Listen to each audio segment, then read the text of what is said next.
Right, today I'm doing an update video on the Shark NV601, the UK version. I've had this in use for 2 months, which is the equivalent of 2 years of average household usage. So cleaning a property, cleaning your house once a week, 52 weeks a year.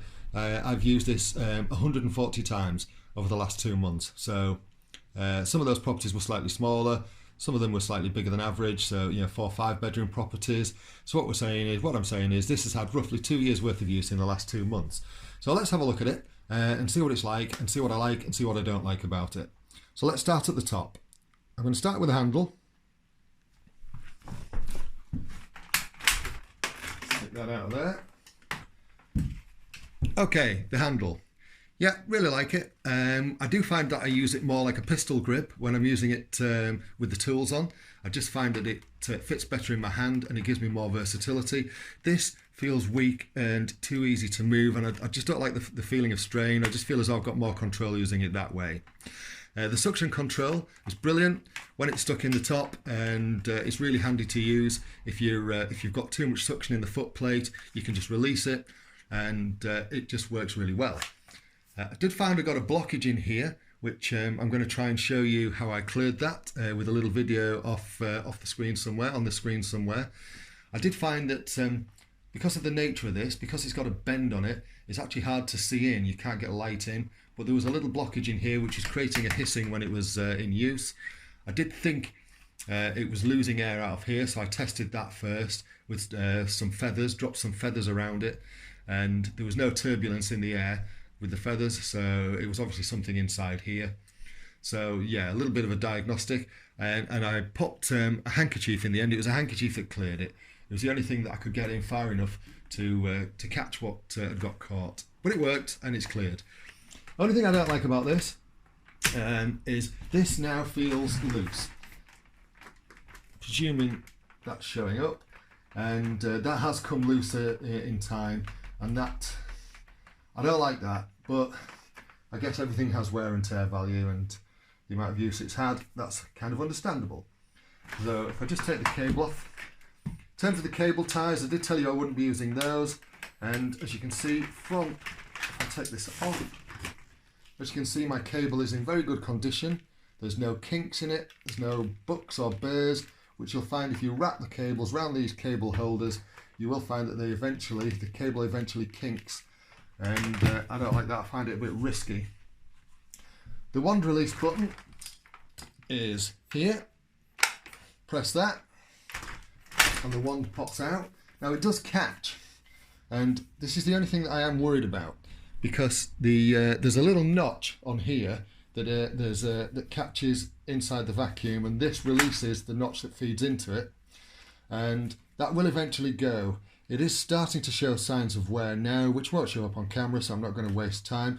But there is some wear in there, and it is starting to give, and eventually that won't last. On the plus side, the length of this wand is fabulous. It's great for getting up into the high parts of the ceiling, and it's also good for doing your skirting boards with the tools on. So very good, I do like that. In terms of the tools, let's talk about these. These are possibly the worst aspects of this whole device. Let's look at the upholstery tool first. You can see the condition that's in. Shocking. Not lasted at all. Very poor quality. And for a premium device, you'd expect the tools to be premium too. And that's, as I say, it's just poor. In terms of the brush, I did say right from the off I was going to have a love-hate relationship with this brush, and I wasn't wrong. And plus side, I like the fact that it's narrow. I like the fact that this brush is narrow and it gets into all the little cracks and crevices that a fatter brush won't get into. But these bristles are just dreadful. They're just so weak and pitiful, and I'd like something stronger. I'd like to see something a bit more robust. I mean, you can see it's been heavily used. And the other downside is most edging tools are around about that long. However, you lose so much of the length of the edging tool because of the brush. The brush actually stops you having length on the tool. So, that's pros and cons. I knew there was going to be things I loved and hated about that, but by and large, I think these two tools are pretty poor. really poor quality, especially considering the quality of the machine. Okay, so moving on to the canister. Canister, quick release, pops off. I like that. I also like the fact that there are two buttons to open the canister at the top and the bottom end. You pop that one and the dust drops out the bottom. If you've got any stuck, you can release the top one and then you can free it up. Really easy to empty, dust-free cleaning.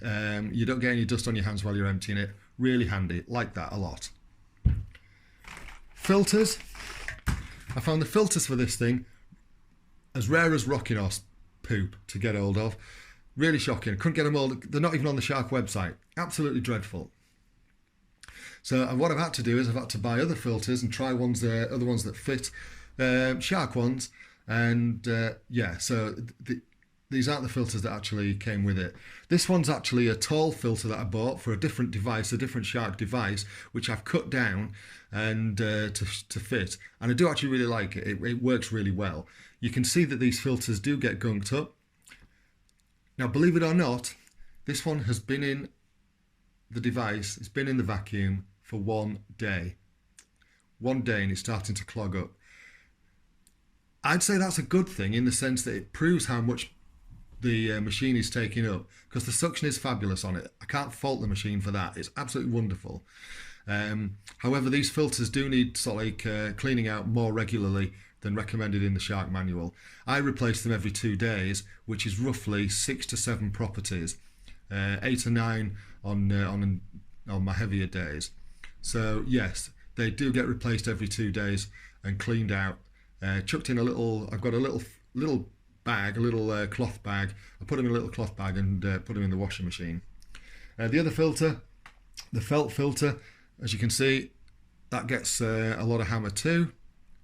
I'm going to drop dust all over my floor there, but that's ready for replacing soon too and cleaning out. But these do work really well.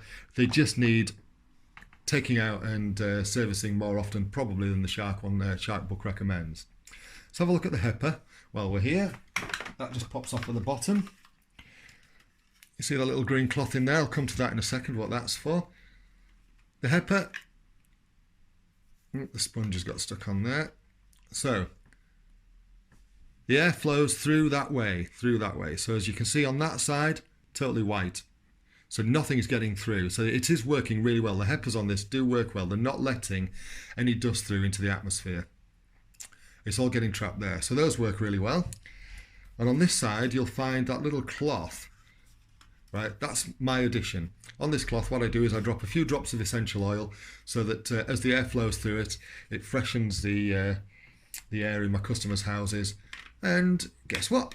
They all love it. They all love it. Okay, so that just goes back in there. It's actually easier to pop it on there and then drop it in.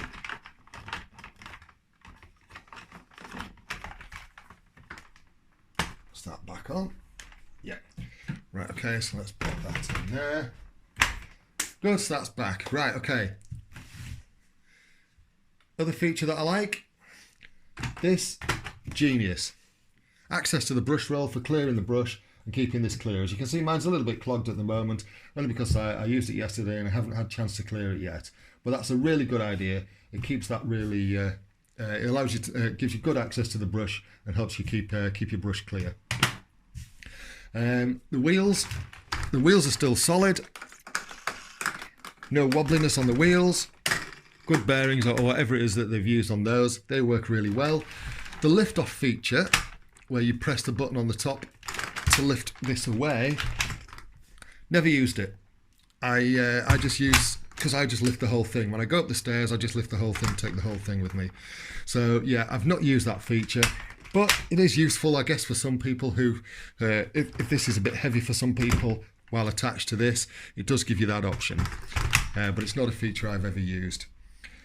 So one more thing, we will just have a look at the underside of the machine, just so you can see what condition that's in.